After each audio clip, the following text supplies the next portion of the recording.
ప్రతి ఉదయం యేసుతో ఆశీర్వాదముల సమయం.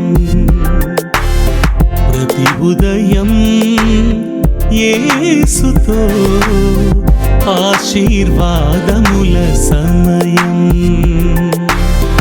రోజుకు సరిపడ జీవాహారం, రోజుకు సరిపడ జీవాహారం, ప్రతి స్థితిలోను సగు విజయం, ప్రతి స్థితిలోను సగు విజయం. ప్రతి ఉదయం యేసుతో ఆశీర్వాదముల సమయం. Shalom.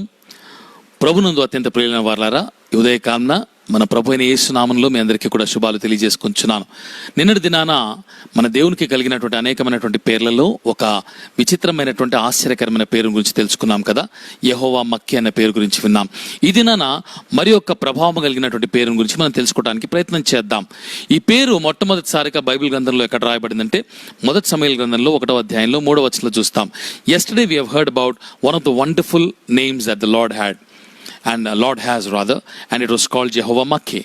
Today we are going to learn about yet another wonderful name, a very powerful name in fact that the Lord has. And this has been first recorded for the first time in the Holy Bible in the book of 1 Samuel chapter 1 verse 3.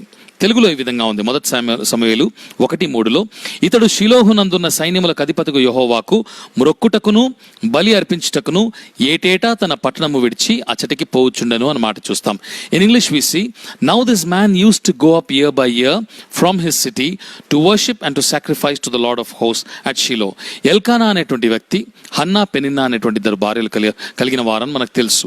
అయితే అతడు ఏటేటా కూడా యూదులకు ఉన్నటువంటి సంప్రదాయం చొప్పున అతడు షిలోహులో దేవుని మందిరం ఎక్కడైతే ఉన్నదో, ఆయన మందసం ఎక్కడైతే ఉంచబడిందో అక్కడికి వెళ్ళి అక్కడ ప్రార్థన చేసి ఆరాధించటకును అలాగే దేవునికి బలులు అర్పించడానికి అక్కడికి వెళ్ళేటువంటి వాడిగా ఉంటున్నాడని చూస్తుంటున్నాం.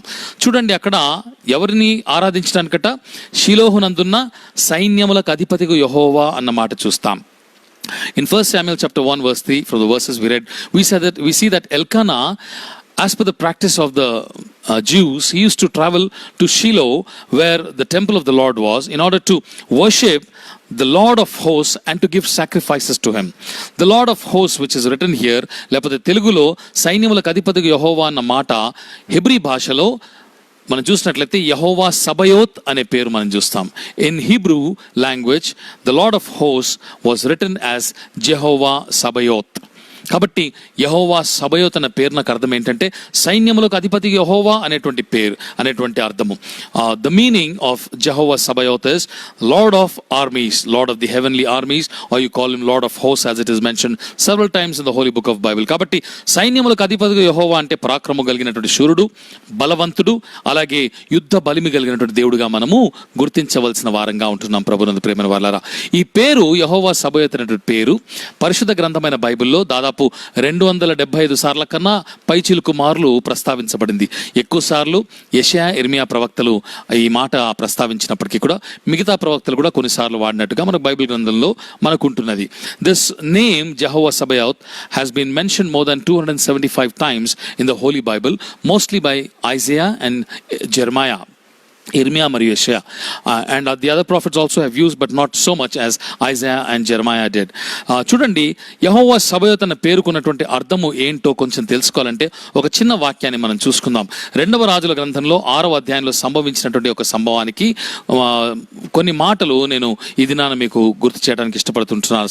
ఆ యొక్క సంఘటనలోంచి 2వ రాజుల గ్రంథంలో 6వ అధ్యాయంలో 15 నుంచి 17 వచనాలు చూడక మునుపు అక్కడ జరిగిన సంగతి ఏంటంటే, సిరియా రాజు ఇశ్రాయేలు రాజును పట్టుకోవాలని చెప్పి అతన్ని ఓడించాలని చెప్పి అక్కడక్కడ కూడా మాటుగా కొన్ని దండుపేటలు పెడతాడు.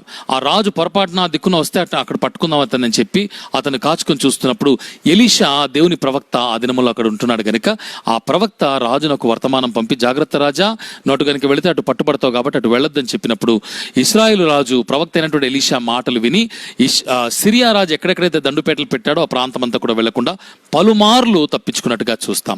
కాబట్టి ఆ మాటుగాండ నుంచి మాటికి రప్పించుకున్నప్పుడు సిరియా రాజు ఎవరు వీళ్ళకి సహాయం చేస్తున్నాడని కనిపెట్టినప్పుడు ఎలీషా ద్వారా ఇతడు హెచ్చరింపబడుతున్నాడని తెలుసుకుని దోతానులో ఉన్నటువంటి ఎలీషాను పట్టుకోవటానికి గుర్రములను రథములను గొప్ప సైన్యమును అక్కడికి పంపిస్తాడు. వారు రాత్రి వేళ వచ్చి నలుదిశలను పట్టణము చుట్టుకొనగా 15 వచనం నుంచి 17 వరకు దైవజనుడైనటువంటి ఎలీషా అతని పనివాడు పెందలకడ లేచి బయటికి వచ్చినప్పుడు గుర్రములను రథములను గల సైన్యము పట్టణము చుట్టుకొని ఉండేటట్టు కనబడను. అంతటా అతని పనివాడు ఎలీషా యుద్ధకు వచ్చి, అయ్యో నా ఏలినవాడా, మనం ఏమి చేయదమని ఆ దైవజనుతో అనగా, ఆ దైవజనుడు భయపడవద్దు, మన పక్షం ఉన్నవారు వారి కంటే అధికులై ఉన్నారని చెప్పి యెహోవా వీడు చూచినట్లు దయచేసి వీని కండ్లను తెరవమని ఎలీషా ప్రార్థన చేయగా యెహోవా పనివాని కండ్లను తెరవచేసెను గనుక వాడు ఎలీషా చుట్టూను పర్వతము అగ్ని గుర్రముల చేత రథముల చేతను నిండి ఉండుట చూచినన్న మాట మనం చూస్తాం. చూడండి ఎంత గొప్ప దృశ్యం. అక్కడ ఇంగ్లీష్లో ఒక మాట వీళ్ళకి చెప్పిన తర్వాత నేను మరలా తెలుగులో మీకు చెప్తాను. In 2 Kings chapter 6 verses 15 to 17 we see the meaning or the true attributes of this title called Jehovah Sabaoth. Syrian king tries to attack the king of Israel and tries to capture him alive, and he sets ambush at several places, but all the time Elisha the prophet warns the king of Israel and says, you don't go to those places because there is an ambush and you might be captured. So according to that counsel and the advice of the prophet, the king of Israel refrains from going to those places. So finally the king of Syria comes to know that Elisha is the man who is advising the king, and he tries to catch Elisha himself and sends a huge army with a lot of chariots and with a lot of horses. One fine morning when the servant of the prophet comes out and sees all this huge army surrounding the city, he runs back to the prophet and says, what shall we do? There's a huge army surrounding us. Then prophet says, do not be afraid, for those who are with us are more than those who are with them. Then Elisha prayed and said, O Lord, please open his eyes that he may see. So the Lord opened the eyes of the young man, and he saw, and behold, the mountain was full of horses and chariots of fire all around Elisha. What a wonderful scene that could be. ఎంత అద్భుతమైనటువంటి దృశ్యం చూడండి. ఒకసారి ఆలోచన చేసి చూద్దాం మనం ప్రియులారా. కాబట్టి మనోనేత్రములు ఎప్పుడైతే వెలిగించబడ్డాయో ఆ పనివాడికి కనిపించింది ఏంటంటే శత్రు సైన్యాన్ని మించినటువంటి మహా గొప్ప సైన్యం ఒకటి, అగ్ని గుర్రములు అగ్ని రథములు ఆ పర్వతమంతా కూడా వారి చుట్టూ కూడా ఉన్నట్టుగా అతడు చూశాడు. కంటికి కనిపించినటువంటి సైన్యం ఒకటి ఉన్నది, అదే సైన్యములకు అధిపతి యెహోవా సైన్యము. అది ఎల్లప్పుడూ దేవుని ప్రజల చుట్టూ కూడా ఉంటున్నది. there is an army that is invisible to the naked human eye. It can only be seen by spiritual eyes. That is the reason when Elisha prayed, the Lord opened the eyes of his servant, and then he could see a vast army bigger than that of the enemy army surrounding all of them, and there were chariots of fire and horses all around the plains of those hills. కాబట్టి ప్రభునందు ప్రియమైనటువంటి వారలారా, దేవుడు తన ప్రజల చుట్టూ ఎల్లప్పుడూ కూడా తన సైన్యాన్ని ఉంచేటువంటి యెహోవా సబయోత్ లేకపోతే సైన్యములకు అధిపతి అని గుర్తుపెట్టుకోవాలి. కానాను దేశాన్ని వారు ఆక్రమించుకొనక ముందు ఇశ్రాయేలీలు దాదాపు 31 దేశాల్ని ఓడించారు. ఎవరి వలన? ఎందువలన? ఎందుకంటే యెహోవా సబయోత్ వారితో కూడా ఉన్నారు, వారి పక్షంలో యుద్ధాలు చేశాడు గనుక. Before the conquest of Canaan, the people of God, Israel, had to defeat 31 nations. They couldn't do it on their own, of their own strength or on their own account. They could do it only because Jehovah Sabaoth was with them, and he fought all their battles and gave them victories. కాబట్టి God's army is always encamped around his people even to this very day, but we are unable to see it due to our spiritual blindness. మనకున్నటువంటి ఆత్మీయ గుడ్డితనాన్ని బట్టి మన చుట్టూ ఎల్లప్పుడూ కూడా ఉండేటువంటి సైన్యములకు అధిపతి యెహోవా లేకపోతే యెహోవా సబయోత్ యొక్క సైన్యాన్ని మనం చూడలేకపోతున్నాం. దేవుడే తన ప్రజల పక్షంన యుద్ధము చేసేటువంటి వాడుగా మనం చూస్తున్నాం. సంఖ్యాకాండం 21వ అధ్యాయంలో 14వ వచనంలో ఒక మాట రాయబడి ఉంది. అక్కడ ఏంటంటే అక్కడ ఒక పుస్తకం ఉన్నదంట. ఆ పుస్తకం పేరేంటంటే యెహోవా యుద్ధముల గ్రంథము అనేటువంటి పుస్తకం ఉన్నది. అందులో ఈ విధంగా రాయబడింది అని కొన్ని మాటలు అక్కడ రాస్తాడు. ఏమిటి గ్రంథం అని చూసినట్లయితే అలాంటిది ఒక గ్రంథం కూడా ఉండేదా అని చాలా మందికి తెలియదు. పరిశుద్ధ గ్రంథంలో చూడండి, అలాంటి ఒక గ్రంథం ఉండేదట. అయితే ఈ దినాన అది లేదు, ఎందుకంటే కాల గమనంలో అది కలిసిపోయి ఎక్కడో పోగొట్టుకుని పోయింది. కాబట్టి పరిశుద్ధ లేఖనాల్లో అది పొందుపరచబడటానికి వీలు లేకపోయింది. ఎంత బాధాకరమైన విషయం. ఆ గ్రంథంలో యెహోవా చేసిన యుద్ధముల గురించిన చరిత్ర యావత్తు కూడా ఉండేదట. In Numbers chapter 21 verse 14 we see that there was a book called the book of the wars of the Lord, or in other words the book of Yahweh's battles. it contained historical details of all the battles that the Lord had fought and won for his people. Unfortunately, I believe, or historians believe, biblical historians and theologians believe, that the book was lost, and that's the reason it could not be compiled along with the many books that are now in the holy book of the Holy Bible. అలాగే 2వ సమూయేలు గ్రంథంలో 5వ అధ్యాయంలో 24వ వచనంలో కూడా దావీదును ఫిలిష్తీయులు ఓడించాలని చూసినప్పుడు దేవుడు అంటాడు, నువ్వు భయపడకు, నువ్వు ఆ కంబళి చెట్ల దగ్గరికి వెళ్ళు, ఆ చప్పుడు వినిపించినప్పుడు నీకన్నా ముందుగా నీ దేవుడైన యెహోవా ముందుగా వెళ్ళి నీ పక్షమున ఫిలిష్తీయులతో యుద్ధము చేయనన్న మాట చూస్తాం. In 2 Samuel chapter 5 verse 24 also the Lord says to David, don't be worried or don't be afraid because the Philistines have come to wage a war against you. You go around the balsam trees and I will go before you to fight your battle with the Philistines. కాబట్టి దేవుడు ఎల్లప్పుడూ మన పక్షాన యుద్ధం చేసేటువంటి వాడు.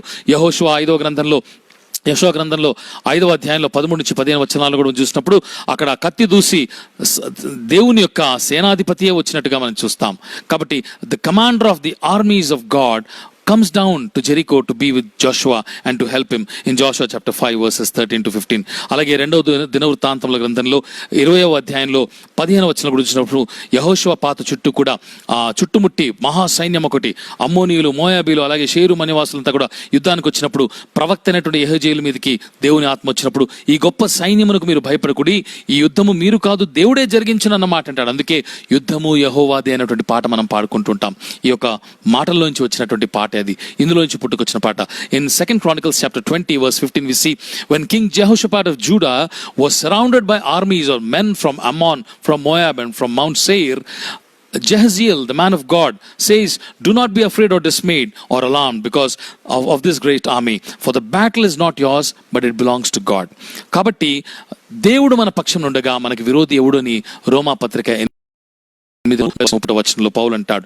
In Romans chapter 8 verse 31 Paul clearly says, if God is for us, who can be against us? దేవుడు నిత్యము కూడా యెహోవా సభయతుగా మన చుట్టూ ఉంటున్నాడు. మన జీవితంలో మనకు కలిగే అనేకమైన పోరాటాలు, యుద్ధాల్లో మనం ఒంటరి వారం ఎంత మాత్రము కాదు.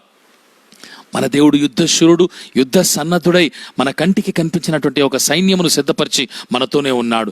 అపవాది మనల్ని ఏమీ చేయలేడు, ఈ లోక సమస్యలు మనల్ని ఏమీ చేయలేవు, ఈ లోక సంబంధమైన వారు మనల్ని ఏమీ చేయలేరు. ఏ శత్రువు నుంచైనా కానీ ఆయన మనల్ని కాపాడేటువంటి వాడు. అంత మాత్రమే కాదు కానీ యుద్ధములు చేయువాడు మాత్రమే కాదు కానీ మన పోరాటాలు మనమే చేసి గెలవడానికి కావాల్సిన సామర్థ్యము, జ్ఞానము, తెలివితేటలు కూడా ఇచ్చేవాడు ఆయనే అన్న మాట కూడా చెప్పి నేను ముగిస్తాను. చూడండి, 2వ సమూయేలు గ్రంథంలో 22వ అధ్యాయంలో 35వ వచనంలో ఒక పాట రాస్తూ దావీదు మాట్లాంటాడు. ఏమంటాడు? నా చేతులకు యుద్ధము నేర్పువాడు ఆయనే, నా బాహువులు ఇత్తడి విల్లును ఎక్కుపెట్టునంటాడు. Not only does God fight our battles, but in the present times he also empowers us to fight our battles ourselves. David writes a beautiful song in 2 Samuel chapter 22 verse 35. He mentions the same words are again repeated in Psalms 144 verses 1 and 2. And the verses in 2 Samuel 22:35 are, he trains my hands for war so that my arms can bend a bow of bronze. What a beautiful statement. A commander of armies not only leads the army into war, not only strategizes the war and the attack, but also makes sure that his men are properly trained. చూడండి, సైన్యమునకు అధిపతి అయినటువంటి వాడు ఎప్పుడే కానీ సైన్యాన్ని ఏ విధంగా యుద్ధంలోనికి తీసుకువెళ్ళాలి, ఎటువంటి పన్నాగాలు వేయాలి, శత్రువుని ఏ విధంగా ఓడించాలి, ఎటువంటి ప్రణాళిక వేయాలి, అంత మాత్రమే కాదు కానీ తన సైన్యంలో ఉన్న ప్రతి ఒక్క సైన్యపు జట్టువాడు, సైనికుడికి కావలసినటువంటి తర్బీదు ఇవ్వటంలో కూడా, శిక్షణ నేర్పించే విషయంలో కూడా శ్రద్ధ తీసుకున్నవాడు. అందుకే ఆ దావీదు అంటాడు కదా, నా చేతులకు యుద్ధము నేర్పువాడు ఆయనే, నా బాహువు ఇత్తడి విల్లును ఎక్కుపెట్టును. కాబట్టి మన చేతులకు యుద్ధము నేర్పించేటువంటి వాడు యెహోవా సబయోత్. ఈ దినముల్లో అనేకమైనటువంటి ఆత్మీయ పోరాటంలో నీవు ఉన్నావేమో. దేవుడు ఆయనే నీ పక్షాన పోరాడతాడు. మనం మనుషులతో పోరాడాల్సిన పని లేదు. 1 కొరింథీ 15:57 అంటాడు కదా, వెంజన్స్ ఇస్ మైన్ అని ఇంగ్లీష్లో అంటాడు, పగ తీర్చుకున్నట్టు నా వంతు అంటాడు. In 1 Corinthians chapter 15 verse 57 we see that word. కాబట్టి దేవుడు ఒక దినాన ఏ విధంగా యెహోవా సబయోతుగా తన ప్రజల పక్షాన యుద్ధాలు చేశాడు, ఈ దినాన యుద్ధాలు చేయడానికి మనకు నేర్పుతూ మన పక్షాన పోరాటాలు చేస్తున్నాడు. ఒక దినాన త్వరలో ఆయన రానే ఉంటున్నాడు. ప్రకటన గ్రంథంలో 19వ అధ్యాయంలో 11 నుంచి 16 వచనాల్లో చూసినప్పుడు ఆయన తన సైన్యాన్ని, పరలోక సైన్యమును వెంట పెట్టుకొని ఈ భూలోకం మీద యుద్ధం చేయడానికి రానే ఉంటున్నాడు. అందుకే ప్రభు యొక్క రెండవ రాకడ త్వరలో ఉన్నదని పలుమార్లు నేను చెప్తుంటాను. In Revelations chapter 19 we see from verses 11 to 16 that the host of the heavenly armies, the Lord himself is going to lead his heavenly armies into the final war that he is going to wage in the battle of Armageddon, and that is going to happen very soon at the second coming of Christ, which I have been oft repeating in my meditations. కాబట్టి ప్రభునందు ప్రియమైన వారలారా, యెహోవా సబయోతుగా దేవుడు మన పక్షాన ఉండగా జీవితంలో ఎటువంటి యుద్ధం వచ్చినా ఏ పోరాటం కలిగినా కూడా మనము ధైర్యము చెడక ఆయన విశ్వాసంతో స్థిరంగా ముందుకు సాగిపోయే కృపను, జ్ఞానమును, సామర్థ్యమును, ఆయన ఎందలి బలమైనటువంటి నమ్మకము దేవుడు మీకును నాకును అనుగ్రహించును గాక. ఆమెన్.